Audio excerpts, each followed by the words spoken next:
There is no area of modern life more contested, more confusing, and more emotionally charged than the realm of the human body. These questions do not stay in textbooks. They land in bedrooms, in schools, in families, and in the private places where people ask the most painful questions. Who am I? What am I? Why do I feel what I feel? For Christians, there is a temptation to react with either angry condemnation or silent fear. Both responses fail. What is needed is clarity, compassion, and courage. In this episode, we are going to investigate the war on reality. We will look at how the modern world has dismantled the biblical vision of the body, and we will ask the question that runs through this entire series. If there is an enemy who hates humanity and wants to destroy us, what would he do with sexuality and gender? To understand the war, we must first understand the blueprint. The Bible does not begin with a list of prohibitions. It begins with a design. Genesis says, God created man in his own image. Male and female, he created them. Notice what that means. Male and female are not an accident. They are not a social invention. They are part of the original design woven into what it means to be human. The story immediately connects that design to purpose. Be fruitful and multiply.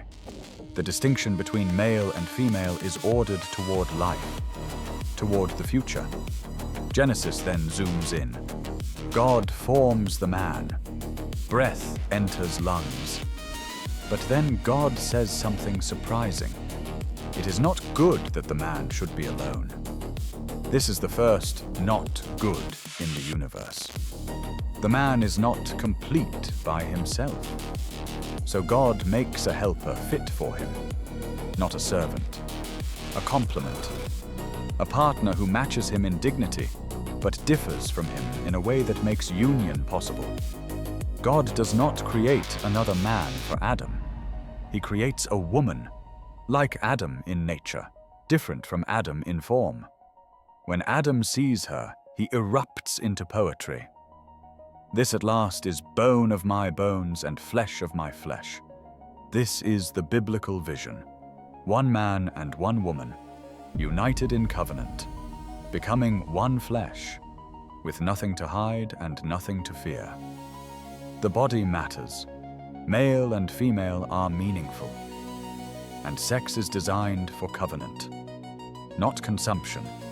Now, if that is the design, why does sexuality feel like a war zone today? Because we have replaced the biblical vision with a consumer vision. We have moved from covenant to consumption. In the biblical vision, sex is a gift given by God to be received within marriage. It is ordered toward intimacy, fruitfulness, and pleasure. It is not something we take. It is something we receive together. But in the consumer vision, sex is a product to be acquired.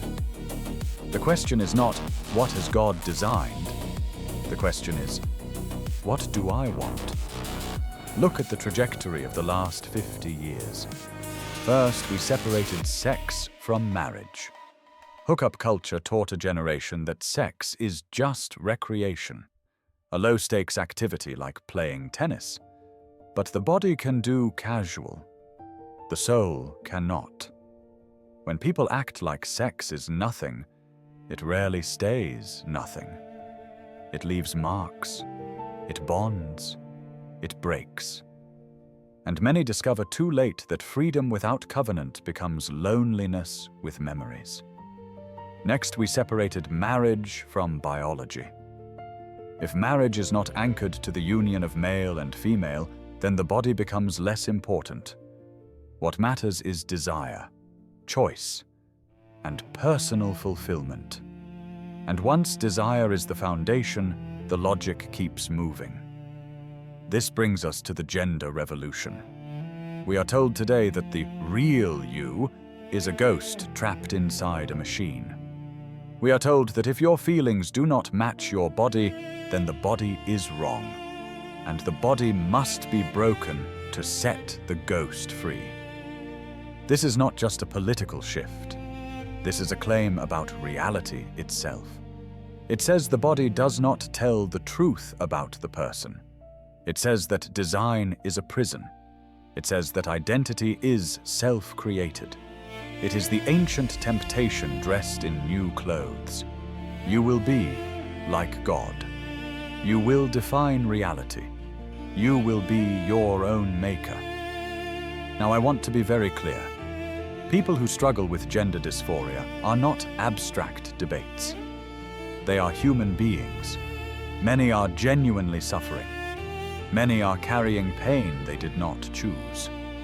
Compassion is not optional, but compassion does not require us to pretend that the body is meaningless.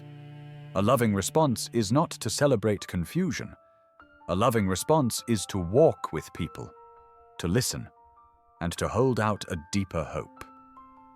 That the God who made us is not cruel, and his design is not a mistake. The body is not a costume. It is a gift. Why does the serpent target this? Why is he so obsessed with your sexuality and your gender? Because if he hates God, he will hate whatever reflects God.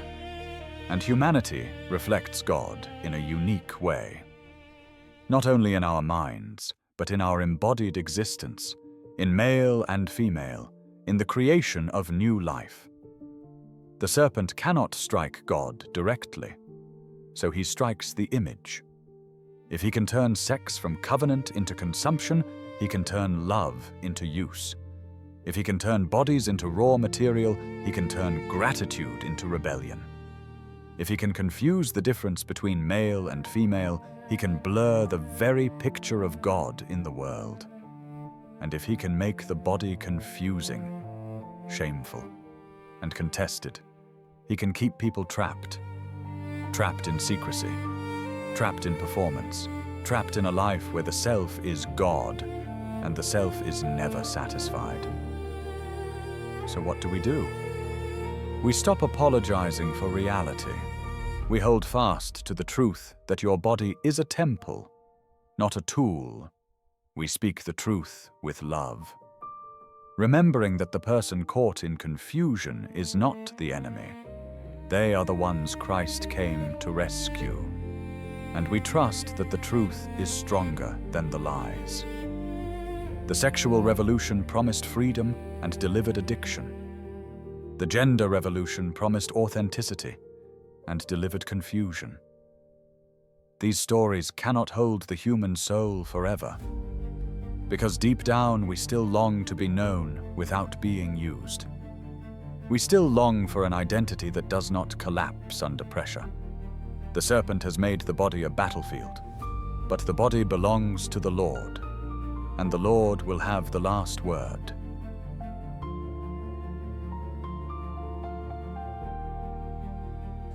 Look at your hands.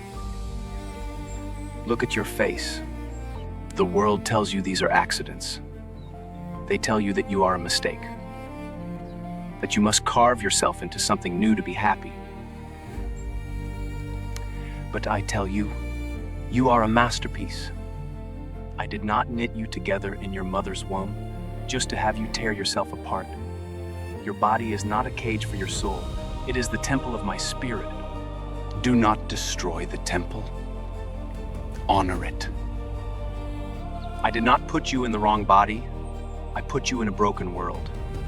And I did not come to help you escape your humanity. I came to redeem it. The world wants you to be your own creator. But that is a heavy burden. You were not made to carry it. Put down the chisel.